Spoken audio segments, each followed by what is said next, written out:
થોડુંક હસવાનું રાખો. મને આખી આ પ્રવૃત્તિ એટલા માટે ગમે છે, અને જે નવી પેઢીના થોડા વ્યક્તિઓ છે ને, શ્રવણો છે ને, એને બધાને ખબર છે કે ત્યાં સૌથી મોટી તકલીફ કઈ છે સમાજની ખબર છે? કોઈ બે વ્યક્તિ મજામાં હોય ને તો આપણને મજા ન આવે. અત્યારે તમને દુઃખી લોકો ખાવાનું આપે, આ આપે, ઓલું આપે.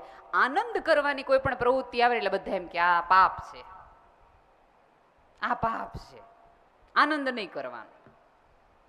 અને જ્યારે આ તો આખું ધોળકિયા ફેમિલીએ એ વારે ઘડી તમે જુઓ ને, સૌથી વધુ નિલેશભાઈ બોલ્યા રાખે, નરેશભાઈ બોલ્યા રાખે છે, આપણે બધાએ આનંદ કરવો છે, આપણે બધાએ આનંદ કરવો છે, આપણે બધાએ આનંદ કરવો છે.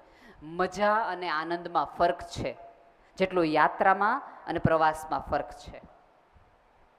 મજા છે એ શરીરના સ્તરે છે. તમે આમ જુઓ ને તો પેટની ભૂખ ભાંગે ને પછી મનની ભૂખ શરૂ થાય. તમારો ખોરાકથી તમે કાઢી જાઓ ને પછી તમને સત્તાનો, સંપત્તિનો મોહ જાગે, અને એમાંથી તમે પરિતૃપ્ત થાવ ને પછી તમને આત્મા તરફ તમે ગતિ કરો, એ તરફની દિશા તરફથી ગતિ કરો. પણ ક્યારેક આત્મા તરફ આપણે એટલે નથી જોવાતું કે આપણો અહંકાર આપણને જોવા નથી દેતો. એક ભાઈને ત્યાં મહેમાન આવ્યા અને છોકરાને બાપુજીએ કીધું કઈ ત્યાં જઈને સોડા લઈ આવતો હોય કે, એટલે છોકરાએ મહેમાનની હાજરીમાં ના પડી, નથી જાવ. હવે મહેમાનની હાજરીમાં તમે અપમાન કરો એટલે આમ કેવું લાગી આવે ને. અને આમ મહેમાનને આપણું દેખાડી દેવું આપણું ઘરમાં હાલે જ છે હો, આપણે કહીએ એટલે ઊભા થઈ જાય માણા. બાપુજી દોડ્યા ચપ્પલ લઈને છોકરાની વાંહે, છોકરો આગળ ને બાપુજી પાછળ, 3 શેરીમાં ઘૂમરી ચડાવી, 1 2 3 4. છોકરો હાથમાં ન આવ્યો. હાંફતા હાંફતા ભાઈ ઘરમાં આવ્યા અને એની પત્નીને એવું કીધું કે તારા છોકરાએ તો મને હળિયું કઢાવી, કે હફાવી દીધો. એ બેને કંઈક મારા જેવા વાયડા હશે. એ કે મારા છોકરાએ તને હળિયું નથી કઢી, તારા અહંકારે તને હળિયું કઢાવી છે કે. બાકી સોડાની દુકાન સામે હતો, 3 શેરી આંટા મારી આવ્યો, લઈ આવે નહીં માણા. અને પછી કે છોકરાને અહીંયા તમે જુઓ, 2 દિવસ તમારી જગ્યા રાખી હોય ને, ત્રીજે દિવસે ન રાખે ને તો મોઢું તરત બગડી જાય. આપણે રાખતા હતા, એણે જોયું આપણું રાખ્યું, ઘણાય માથા ધૂણાવા માંડ્યા અહીંથી. મેં તમારા ચપ્પલનું ધ્યાન રાખ્યું હતું, તમે રાખ્યું? સહેજ એવી ના આપણાથી સ્વીકાર્ય નથી. તમારું માન અપમાન એટલું નાનું છે કે નાની એવી નાથી તૂટી જાય. તમારું સ્વમાન એટલું મોટું રાખો કે ગમે એવી મોટી વસ્તુઓ હોય એનાથી કોઈ ખરીદી ન શકે. ગુસ્સોનું પણ એવું છે. સૌથી વધુ આપણે તે એવું કહેવાય છે કે બાળપણ અને ગઢપણ બધું સરખું કહેવાય, પેરેલલ ચાલ. અહીંયા બેઠેલા તમામ વૃદ્ધોને એક જ વિનંતી છે કે થોડો ગુસ્સો ઓછો કરો.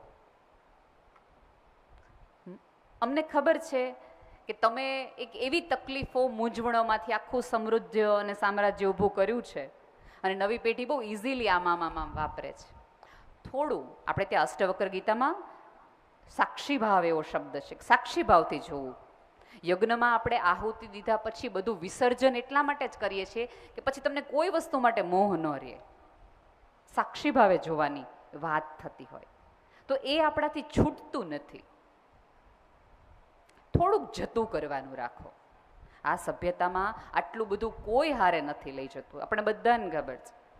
અને શમશાનનો ચોકીદાર તો છે ને, તો બહુ અઘરો છે. ગમે એવી મોટી ઓળખાણ હોય ને તો પાણીની બોટલે નહીં લઈ જવા દે, સ્મૃતિને સાથે લઈ જવા દેશે કે તમારા હિસાબે આ પૃથ્વી પર કેટલા લોકો સુખી થયા હતા, એની યાદી જો તમારી પાસે હોય.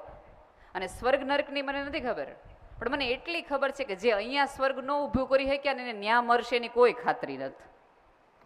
ઓલોય કહેશે કે જે નીચે ન ઊભું કર્યું એની ઉપર હું આવીને તું મજા કરી શકવાનો છું, શું આનંદ કરી શકવાનો છું.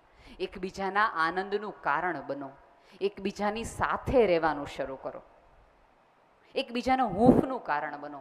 આ આખો પ્રવાસ છે એવું બને કે આવતા દિવસોમાં આ પરિવાર ખસી જાય પણ તમે એકબીજાના મિત્રો થઈ જાય.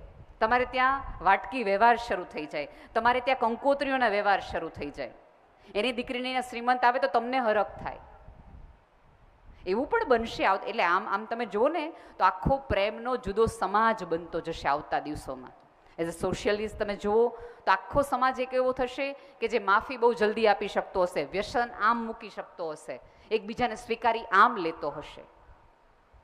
તો એટલા નિખાલસ અને ખુલ્લા દિલના બનવાનો થોડો ઘણો પ્રયાસ તો કરો યાર. આ ક્યાં એટલું અઘરું છે? અને આપણે શાસ્ત્રોમાં કોક આવીને આપણને એમ કહે ને કે બધું મોહ માયા છે, ના છે ને બધું છે, તો આપણે માની તરત લઈએ. પણ અહીંયા આવીને કોક એમ કહે કે પછી પાછળ બેસો ને તો ખુરશીએ મૂકીએ નહીં.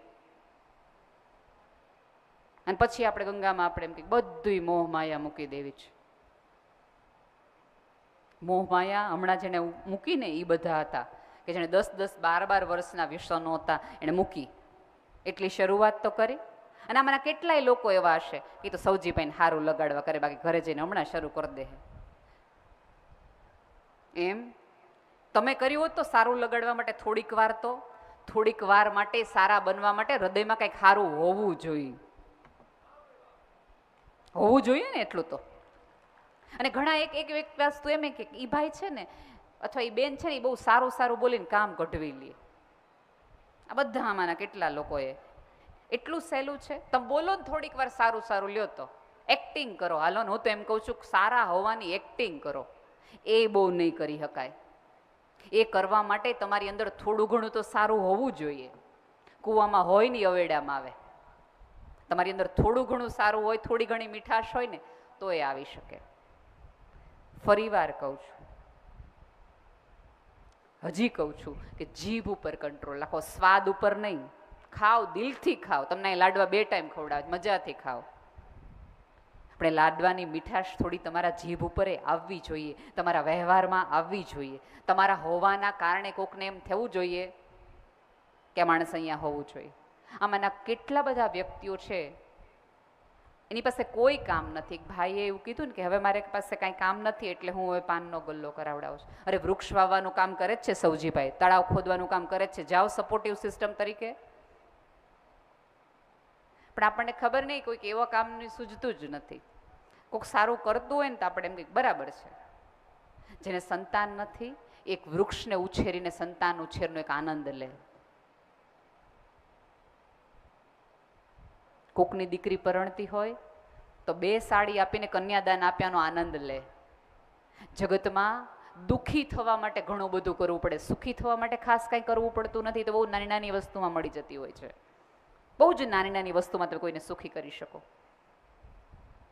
કોઈકના સ્મિતનું કારણ બનો, કોઈના આંસુનું નહીં. ઉપરવાળો રાજી બહુ જલ્દી થઈ જાય છે. અને હવે તો બહુ જ બધું ઇઝી છે. હમણાં જ હું મોરારી બાપુને કહેતી હતી, મેં કીધું પહેલાના જમાનામાં કેટલું બધું ઓલો રાક્ષસો કે દેવતાઓ કેટલી બધી સાધનાઓ કરતા, હિમાલયમાં જતા, ઊંધા લટકતા, આગમાં કરતા, ભૂખ્યા રહેતા, દિવસો ને દિવસો આ કરતા હતા. ત્યારે વરદાન મળે અને એમાં એકાદ વરદાન એવું હોય કે હું આંખ બંધ કરું અને મારે જે ખાવું હોય આમ હાજર થઈ જાય, ચપટીમાં હાજર થઈ જાય. મેં એ લોકો એટલું બધું કરવું તો અમારે હવે ખાલી ઝોમેટો ને સ્વિગી જ કરવું પડે, ધડ દઈને કહીએ એટલે હાજર જે જોતું હોય. આમ તમે જુઓ ને તો સતયુગ મને ખરેખર અત્યારે વધુ લાગે છે. આપણે ગમે એટલી સૌજીભાઈની સંપત્તિ જોઈએ, કોઈ આમાં માણસ એવું 5 જણાએ ભેગા મળીને એવું નક્કી કર્યું કે આપણે લૂંટી લેવું, આપણે આશીર્વાદ જ દઈએ. બાકી પહેલાના જમાનામાં તો એવા લોકો હતા, કોકનું હારું જોઈને તરત લૂંટવા જતા હતા. અરે પત્નીઓ કોઈને મૂકી નથી, સંપત્તિની ક્યાં વાત કરો છો? કોઈ ખૂન નથી કરતું, કોઈ કોઈને મારતું નથી. તો સતયુગ આમ જુઓ તો અત્યારે સાહેબ સતયુગ કે કળયુગ એ આખી એક પરિકલ્પના છે. તમે જગતને સુંદર કરી શકો તો સતયુગ જ છે, બાકી તમારા કાળાપણાના હિસાબે જ કળયુગ આવે ને જાય. શક્યતા છે. અને તમારી પાસે 1 કરોડ રૂપિયા, 1 લાખ રૂપિયા હોય અને ક્યાં રોકવા, શેર બજારમાં કયા રોકવા, એ તમારો બુદ્ધિનો નિર્ણય છે. પણ ગામના ચોકમાં એક વડલો વાવો ને તમારા હૃદયનો નિર્ણય છે.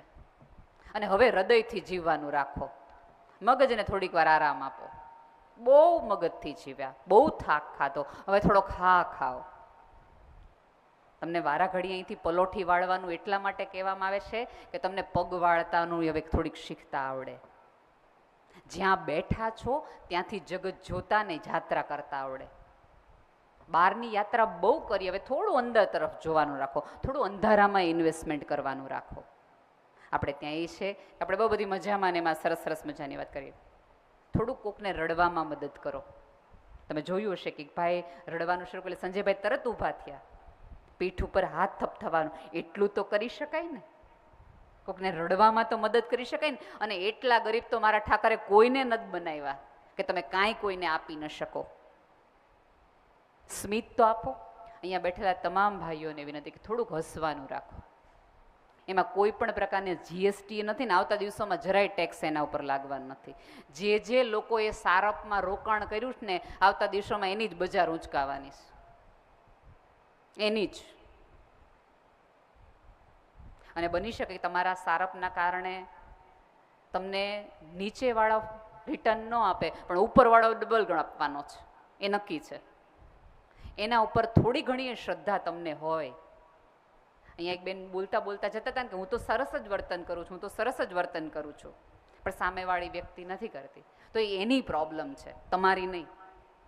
આપણે ત્યાં સમાજમાં તકલીફ એ થઈ ગઈ, ફિલ્મોએ એવું રાખ્યું કે આઈ લવ યુ પછી આઈ લવ યુ ટુ કહેવા માટે અદબ પડીને બહાર બોલવાનું, ઊભું રહેવાનું. કે તો ખરી, કે તો ખરો. આઈ લવ યુ ટુ સાંભળવાનું જ ન હોય, કઈ વ્યક્ત થઈને નીકળી જવાનું હોય. આ આખી અહીંથી તમને હિમાલયના કેટલા બધા ગિરિકંદરાઓ દેખાતી હશે, ડુંગર દેખાતા હશે. એ ડુંગર ઉપર ચડો અને ખીણમાંથી એમ બોલો ને આઈ લવ યુ, તો એમાંથી 3 વખત પડઘા પાછા આવે આઈ love you, I love you. પણ આઈ હેટ યુ બોલો ને તો એ 3 વાર જ પાછા આવે. ક્યાંક અત્યારે આપણી સાથે થયેલો વ્યવહાર, આપણે બોલેલા પડઘાઓ જ છે, બીજું કશું નથી. શું જ્યારે આજે ગંગા સ્નાન કરો અથવા ગંગાને સમગ્રતાથી તમારી અંદર ઉતારો તો પ્રસાદ લઈને જવાના છો ને કોક માટે, ઘરે પાડોશી માટે, આડોશી માટે, તો થોડોક પ્રસાદ બનીને જાઓ. સૌજીભાઈ એમ કીધું કે તમને કોકને ગમો એવા થઈને જાઓ. હું એવું નથી કહેતી કે કોકને ગમે એવા આપણે સતત થયા જ રાખવું જોઈએ, કારણ કે કોકને ગમે એવા થવા માટે તો સિંહ જેવા સિંહે સર્કસના ખેલ કરવા પડ્યા છે કે કોક રાજી રહેતું હોય તો. રાજી રહેવા નથી, પણ મારો ઉપરવાળો રાજી થાય એટલા માટે મારે સારું થવું, તું સારો થાય એટલા માટે નહીં. હું ઉપર જાઉં તો વટથી કહી શકું, ખોલ ચોપડો. એકેય જગ્યાએ આપણું આ નથી. કોઈને હૃદય તોડ્યા ને આપણા દાખલા નથી, કોઈને તિરસ્કાર કર્યો એના દાખલા નથી. સાધનાના બહુ બધા પ્રકાર છે અને સંસારીઓ માટે તો બહુ ઇઝી છે. હમણાં જ મારે એક સાધુ સાથે ચર્ચા થઈ ને, એમણે મને કીધું કે ગૃહસ્થ જીવન છે ને બહુ સહેલું છે, સંન્યાસ જીવન બહુ અઘરું છે બેન, કે તમે માનો છો એટલું થઈ. એ કીધું ના ના મહારાજ, અમારું વધુ અઘરું છે નરેશભાઈ. મેં કીધું તમારે ત્યાં કોઈક બપોરે 2 વાગે ખાવા પીવા આવે અને તમે ગુસ્સોથી કાઢી મૂકો ને તરછોડો ને તોય સામેવાળા સેવક એમ કે બાપુની સાધના જોઈ કાઢી મૂકે. અને મેં કીધું અમારા ઘરે કોક આવે ને તો અમારે માગી ભીખી નહીં લાવવું પડે, અમારે મામેરા કરવા પડે, વ્યાજે લઈને તે કોકના ટાણા હાચવવા પડે. તમારે મેં કીધું શું છે, કાંઈ નહીં. એટલે આપણે ત્યાં ગૃહસ્થ ધર્મને શ્રેષ્ઠ ધર્મ એટલા માટે કીધો છે કે એમાં જીવવા માટે, રહેવા માટે ખૂબ બધું જતું કર્યા પછી તમે એક પરિપક્વ માણસ બહાર આવો છો. અને જો પરિપક્વ નથી થતા, જો બદલાતા નથી, તો ઉંમર થઈને કરચલીઓ પડી, એથી વિશેષ કાંઈ આપણે જર્ની કરી હોય એવું નથી. બધાને રહી રહીને વિનંતી છે કે આટલું એક છેલ્લી મારી કથા કહીને હું વાત પૂરી કરું. એક ભાઈ રોજ સાંજે ચાલવા નીકળે, દરરોજ સાંજેની ઇવનિંગ વોક લેવાની ટેવ. અને એક વખત એ ચાલીને જતા હતા, ત્યારે એ ચાલતી વખતે એક નાની એવી કેડી ઉપર એક થાંભલો હતો અને થાંભલા ઉપર એક નોટ લખેલી હતી, એક બોર્ડ મારેલું હતું અને બોર્ડ ઉપર એવું લખ્યું હતું કે આ ગલીના એન્ડમાં એક વૃદ્ધ માજી રહે છે કે જેને દેખાતું નથી, એને સંતાન પણ નથી, એકલા રહે છે અને એમની 100 રૂપિયાની નોટ ખોવાઈ ગઈ છે. રસ્તામાં તમને ચાલતી વખતે જડે ને તો સહેજ આપી આવજો ને. આવું બોર્ડ માર્યું હતું. ઓલો માણસ થોડો સંવેદનશીલ હતો એટલે એ ગલીમાં ગયો અને એ વૃદ્ધ માજીને એવું કીધું કે તમારા 100 રૂપિયા ખોવાઈ ગયા હતા ને, એ હું દેવા માટે આવ્યો છું, મેં બોર્ડ વાંચ્યું. એટલે માજી ધ્રુસકે ધ્રુસકે રડતા રહી ગયા કે બેટા આ 15 દિવસથી રોજ અજાણ્યા લોકો મને 100 રૂપિયા આપીને જાય છે, મારી કોઈ નોટ ખોવાણી નથી, અને પ્લીઝ હવે ઓલું બોર્ડ ઉતારી લેજો, તમે જેવું કહો છો ને એવું. મિત્રો 100 રૂપિયા કે 1500 2000 ન આપી શકો તો કાંઈ નહીં, આવા બોર્ડ તો મારી શકો ને, જેથી કરીને કોકની લાગણી, કોકની સંવેદના, કોઈનું હૃદય ધબકતું થાય અને અજાણ્યાને દેવાની ઈચ્છા થાય. તમને આવું બોર્ડ લખતાય આવડે અને વાંચતાય આવડે એવી ગંગા તમારા ઉપર કૃપા વરસાવે એવી નમ્ર પ્રાર્થના સાથે ધન્યવાદ.